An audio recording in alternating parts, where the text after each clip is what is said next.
महाराज परीक्षित धर्म के चारों पैर जोड़ दिए, सत्य, दया, दान, पवित्रता। धर्म के चारों पैर से धर्म को पोषित कर दिया।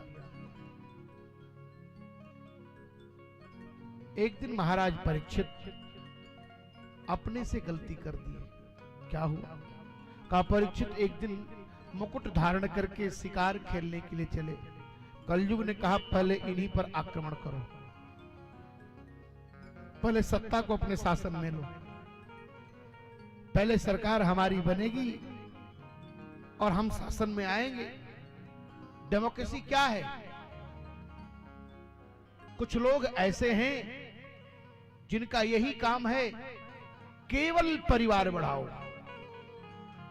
परिवार बढ़ेगा, हमारा वोट बैंक बढ़ेगा, और जब वोट बैंक बढ़ेगा तो हमारा विधायक होगा, हमारा एमपी होगा, हमारी सरकार बनेगी, और तब हिंदुस्तान पर अपना साम्राज्य।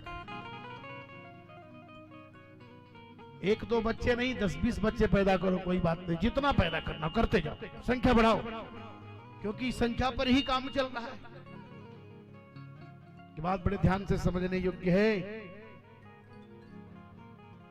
परीक्षित के ऊपर कलयुग ने आक्रमण किया। सबसे पहले राजा को अपने अंदर करो।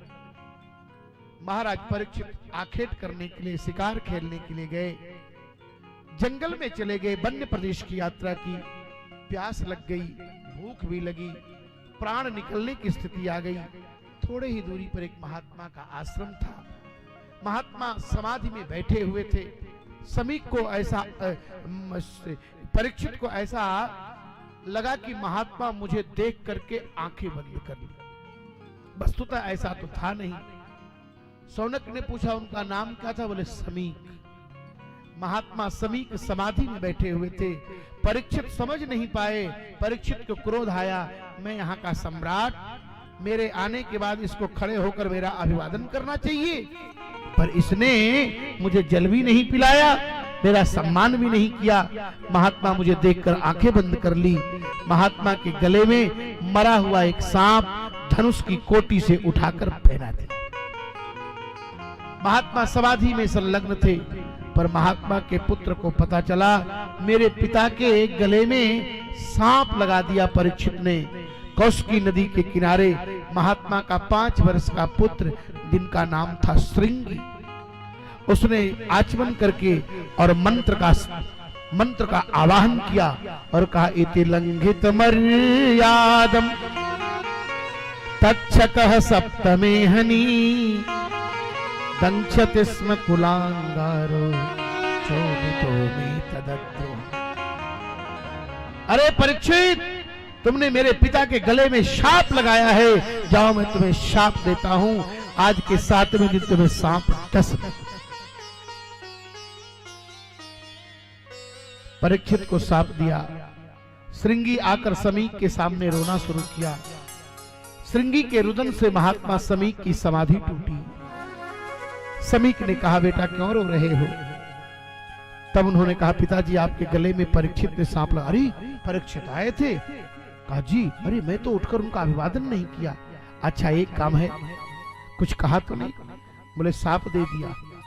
शाप दे दिया? हाँ। अरे मूर्ख, अच्छा राजा तो कभी कभी मिलता है।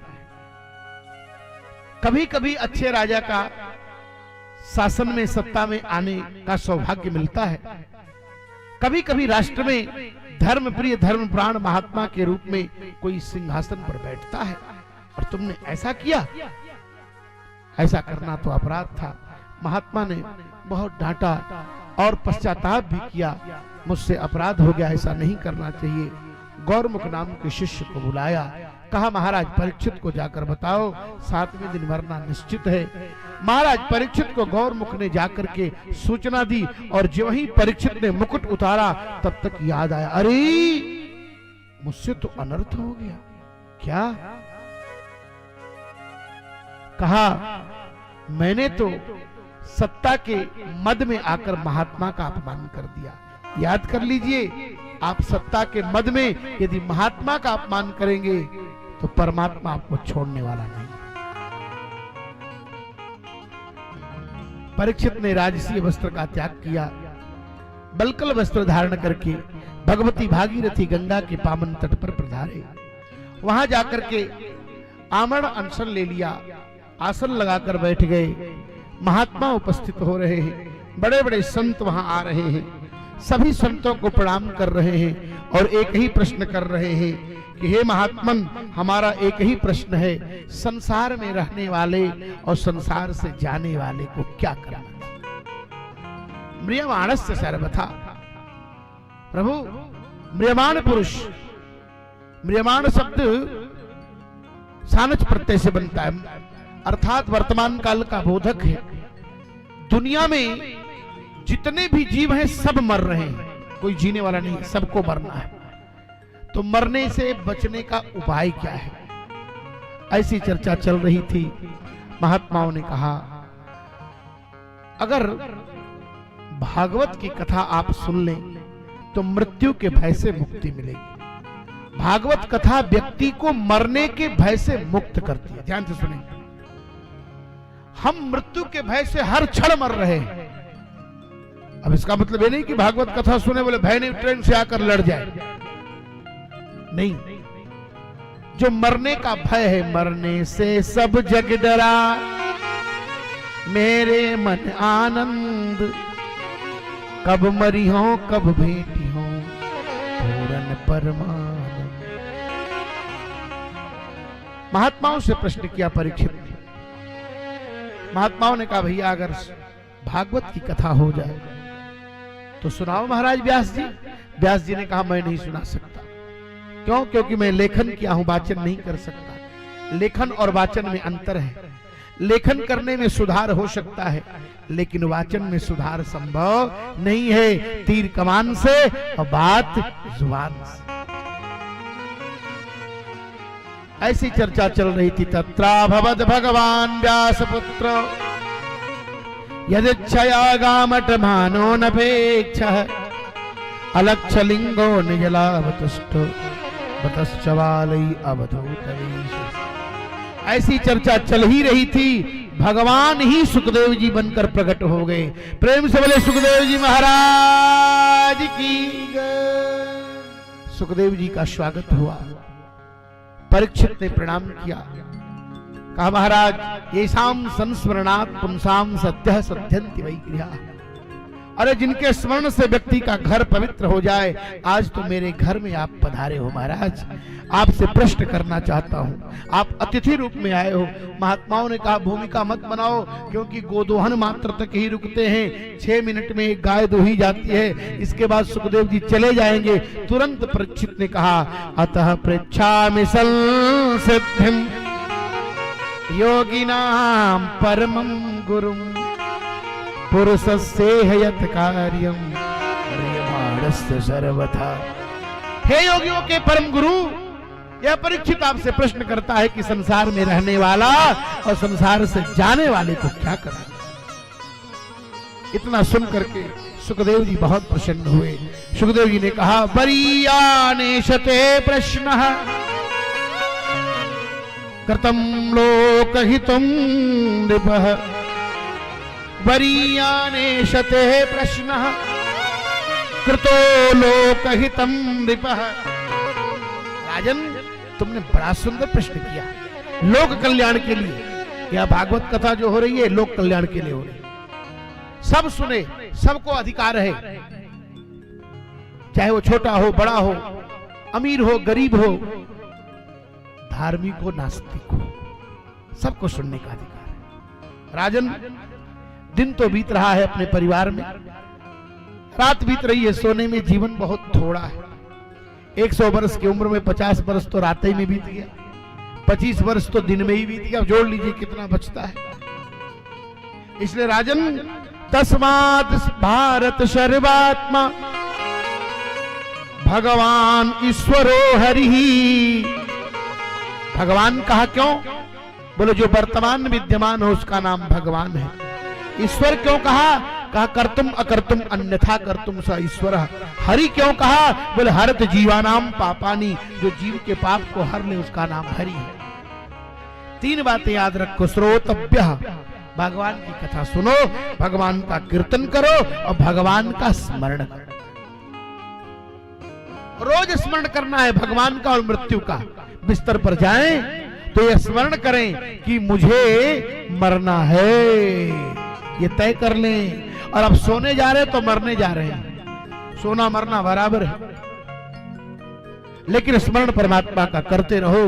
बहुत अच्छा प्रश्न है, देखो। चिंता न करो राजन, 7 दिन बाकी अभी, घड़ी भर में परलोक प्राप्त होता है। खटवांग से राजा का मोक्ष तो घड़ी में हुआ, तेरा तो शरीर अभी 7 दिन तक रहता है। मेरा यह कथन है, ऋषि सब साक्षी है, भागवत पुराण से कष्ट सब मिटता है। देखता हूँ आज से 7 दिन तुम्हारे लिए, मोक्ष द्वार का मार्ग कैसे नहीं खुलता है। सद्गुरु वेद वचन विश्वासा, सद्गुरु वेद वचन,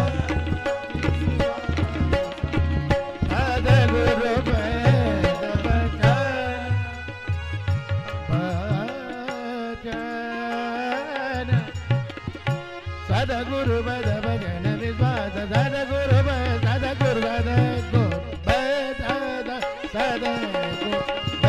वेद, सद्गुरु वेद,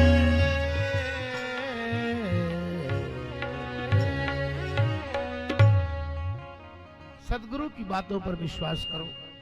खटवांग ने तो अपना मुहूर्त भर में कल्याण कर लिया। सुखदेव जी आसन पर बैठे 4 बात कह के, और हम लोग भी आज कथा को विश्राम देंगे। 4 बात कह रहे हैं, बड़ी सुंदर बात। जितासनो जित श्वासो, जित संगो जितेन्द्रिय। राजन 4 बातें याद रखना। आसन जीतो, बैठने का भी अभ्यास। 4 घंटा कथा कहनी है तो कहनी है, बोलना है तो बोलना है, बैठना है तो बैठना है। अब जिसे प्रतियोगिता परीक्षाएं पास करनी, उसे तो 8 घंटे बैठना ही पड़े। अगर नहीं बैठता, नहीं पढ़ता तो फिर कैसे हो। तो आसन जीतो। जितासनो जित श्वासो, जित संगो जितेन्द्रिय। इंद्रियों को जीतो, संग को जीतो। क्या क्या करना है बोले? आसन जीतो, प्राण जीतो, श्वास जीतो। सबको जीत करके यदि इंद्रियों को नहीं जीता तो हार गए। कि इंद्रियां बड़ा चंचल है, मरते दिन तक भी इंद्रियां घूमती रहती।